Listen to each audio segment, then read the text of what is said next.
showtime. It's showtime.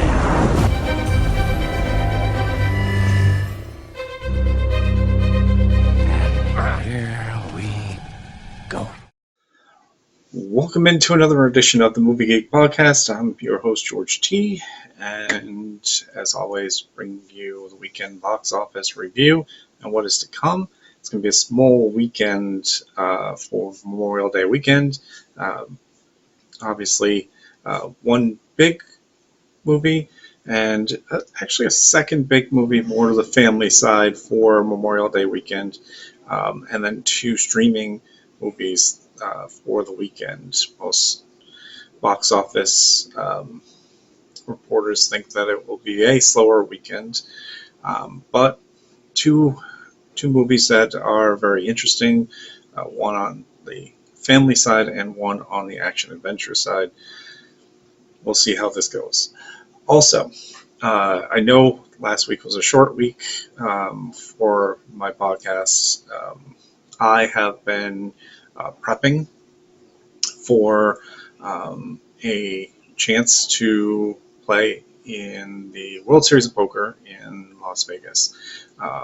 So that journey will start on Thursday, and I'm looking forward to having the opportunity to try and win my way in to play in the World Series of Poker. It's kind of been a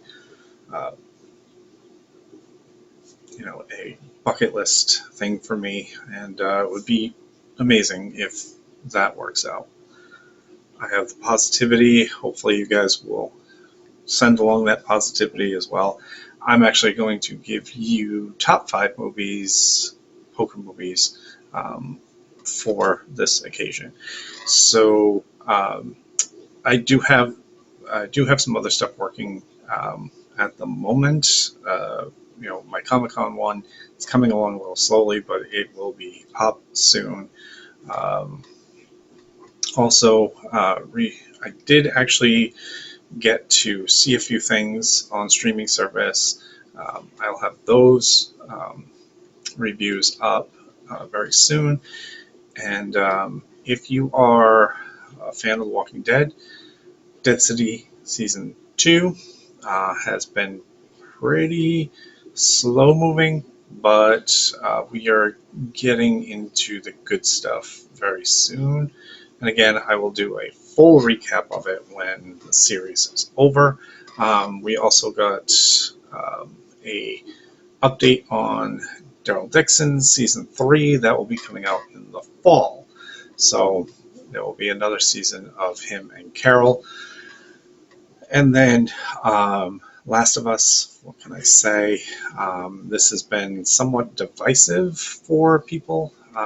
I'm guessing it might be the ones who didn't play the video game versus the ones who have played the video game, or it could be vice versa, and I will get into all of that when the season is over, which I believe is coming up very shortly, so look for that one as well.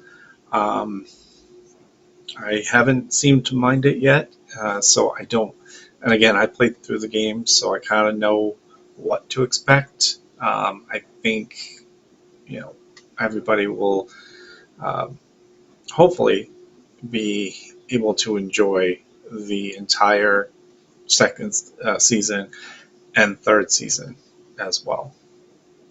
But let us look at last weekend's box office, and let me just say for the record, I was quite shocked at the results for the weekend. But again, as Charles said on the podcast with him and Jennifer, that people are looking for nostalgia movies. I wasn't expecting that, this movie was going to knock off the two big ones for the weekend. But let's start with number 5. We've got The Accountant 2 still staying strong it dropped from the 4th to the 5th spot. It made 4.7. Minecraft movie continues to make money, 5.9. It dropped from 3rd to 4th. Last week's number 2, Sinners, drops to 15.2. They dropped into 3rd. And again, still making double-digit money. Definitely Oscar better be calling for them. Thunderbolts was number 1 last week and is number 2 at 14.4. And then Final Destination Bloodlines with the knockout blow of 51.6. Again, I am just not sure.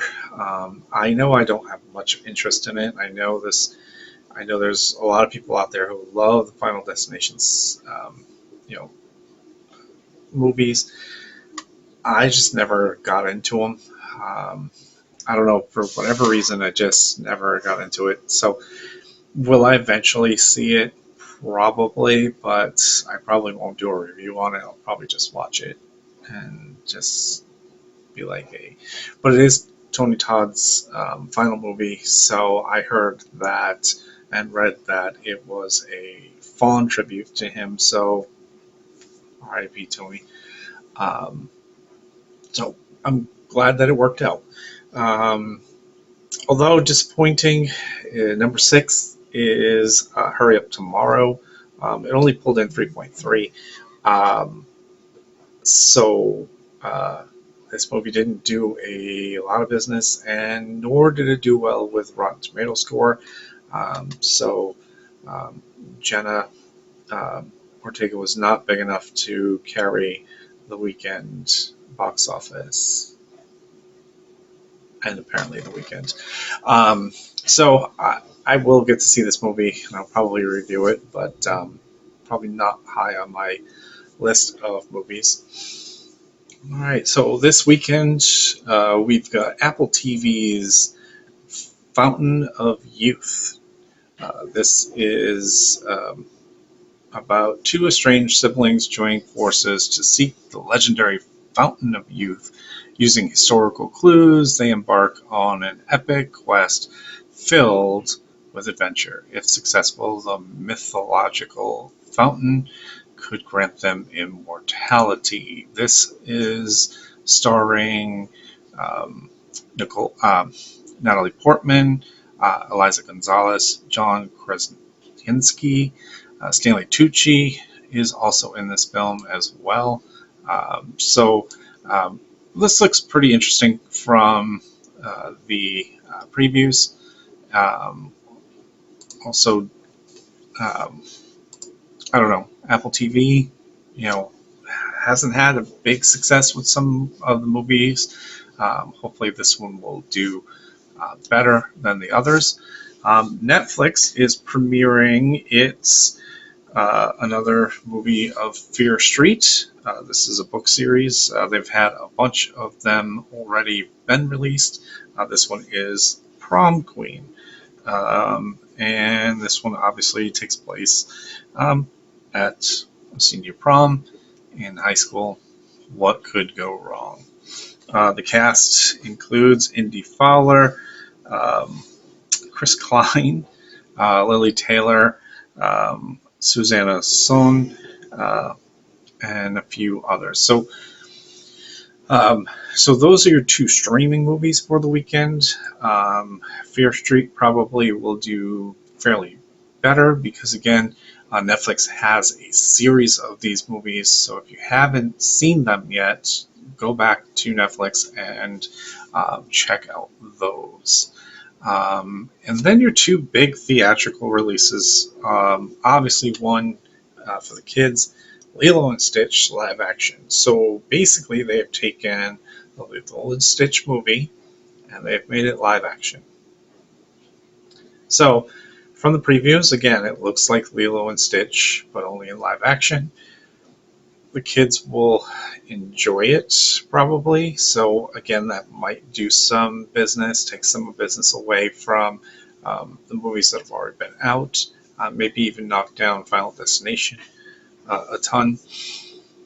So who knows there? Now, again, their version of live action has been well received, unlike Disney's live action for Snow White.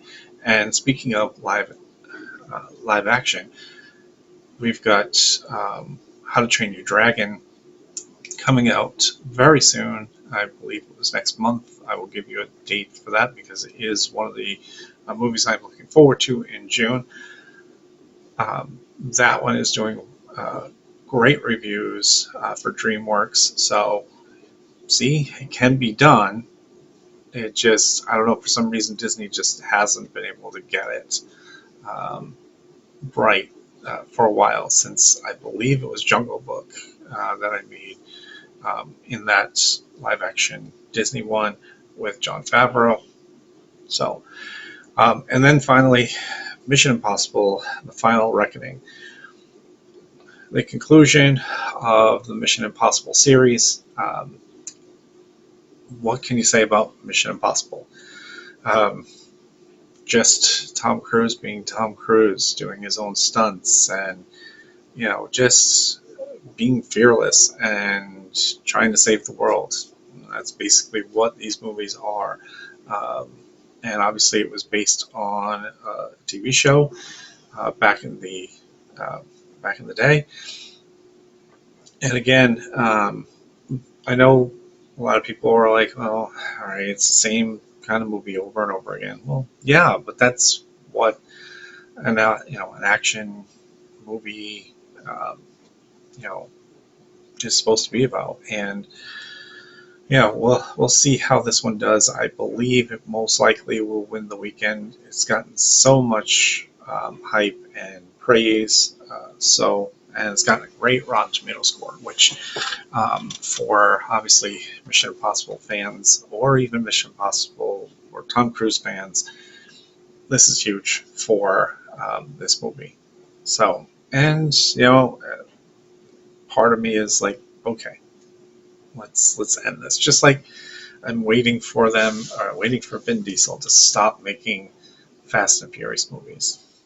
You know why? Because he needs to go back to doing Riddick movies. And I know he's got Furion coming up, I believe, hopefully early 2027 for it, or maybe late 2026. But please stop doing fun. Just stop. I've never been a big fan of that series either. So, but anyway, so it's Mission Impossible.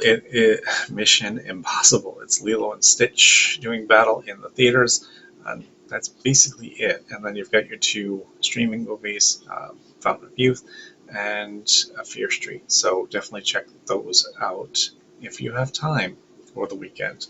I know I will have time for the weekend, so maybe I will check out those movies. I also want to check out Nona's. I heard this one was a really good movie on Netflix. I should have checked it out last weekend, but I've been trying to catch up with prepping for the World Series and trying to catch up on TV shows. So there's that. All right. So again, this is going to be relatively short, so I'm going to go over my top 5 picks for poker fans. Obviously, clearly, there's been so many documentaries made about poker, poker players in general, but here are 5 movies if you are generally into poker that are of interest. So number 5 would be The Gambler. This is the famous, uh, you know, first kind of poker western. Uh, Obviously, Kenny Rogers' song made this pretty famous. So, of course, you've got to put that on there. Now, there may be other poker movies that might be better, but for me, you got to kind of put that in there because the song has been so popular and it just kind of gravitates toward poker. Know when to fold them, know when to hold them, that whole song. That was from this movie. So it's got to be in there for me. It's got to be in there. Top 5. Number 4, Lucky You. This stars Eric Bana. He is a pro who pretty much loses everything to battle back to becoming the player that he used to be. I like Eric Bana.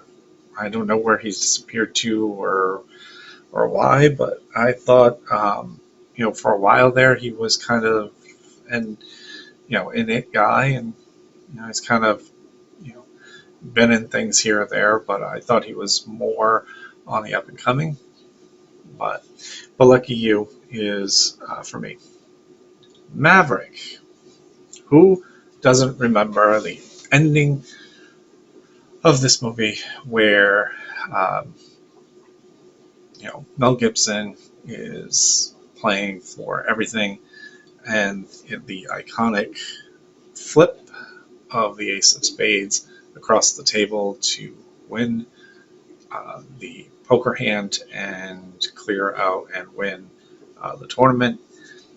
I mean, it is iconic, and it is referenced a lot in the poker community um, for for that reason. Um, Molly's Game, and you may be like, okay, he's a Jessica Chastain fan, and it's based on a true story, but why is Molly Game in there? Molly Game, Molly's Game is in there because, okay, Jessica Chastain, and because it is a true story. So, if you're not familiar with the story, um, uh, Molly became very famous for throwing poker parties for the elite. And she ran her own business. She did her own financing, backdooring, and whatnot. And then she was, tried to be taken down by the authorities and so on. But um, of course, I'm throwing it always out there that I know I've never met Jessica Chastain, and I know she would probably never do Comic Cons, but if she ever did, I would be so grateful to meet her. Hey, I'd even have her on my podcast. Okay. Um, there are honorable mentions, obviously, in this category. You have um, the Cincinnati Kid, old movie. Um, this one was kind of the first one to, um, bring poker into the spotlight in a movie. But it is kind of old and slow, so I didn't really put it in there. You had California Split. Um, this was actually number 5 on poker players lists.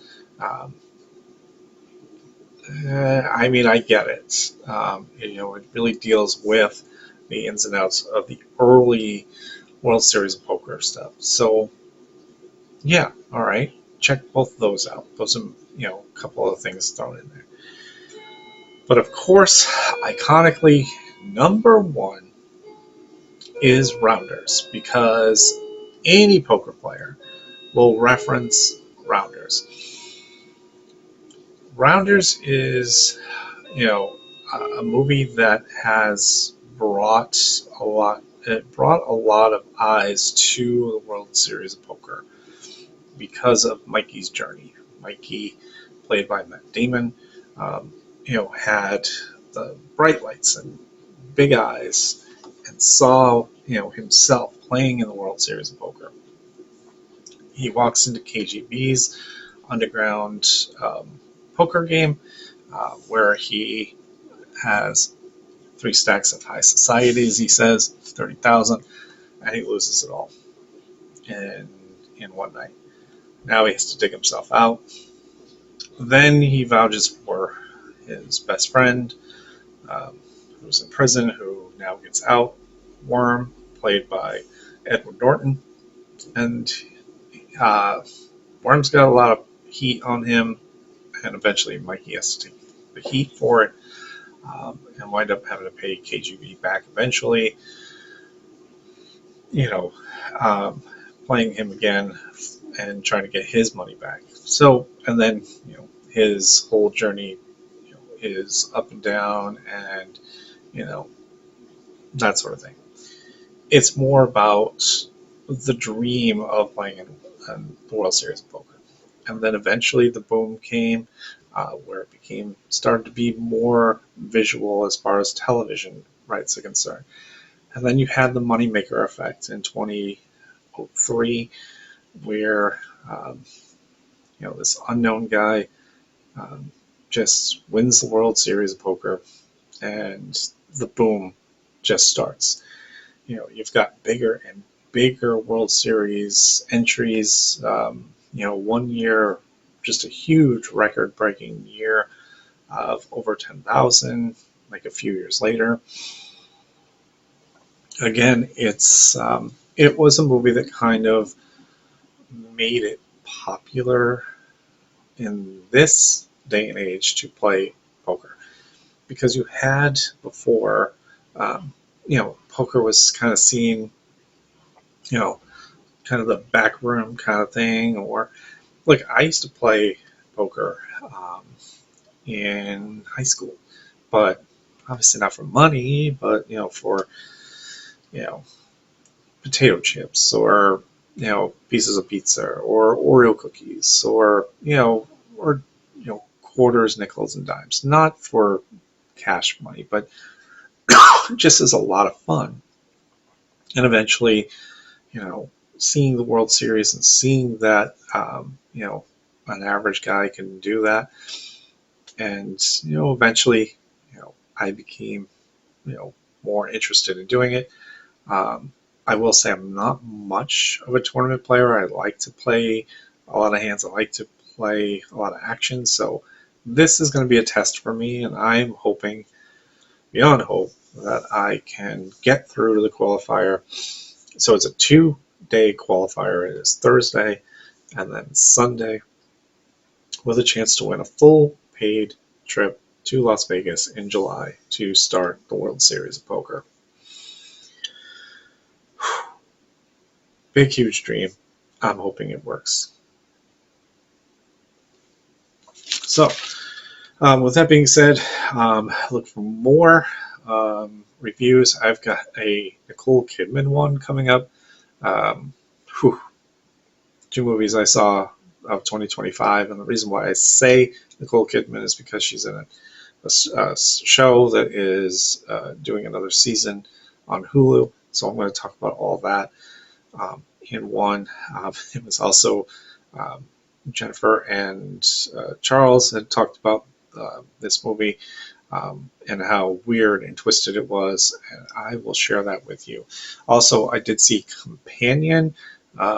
This was a very interesting film as well, and love hurts. Trust me, you're going to want to see, or you want to hear these reviews. But for right now, thank you all for listening and watching, and I will see you all at the movies. You like that, baby? Let him know where I came from, yeah! See you next time. Bye. Waiting for you. Goodbye. Goodbye.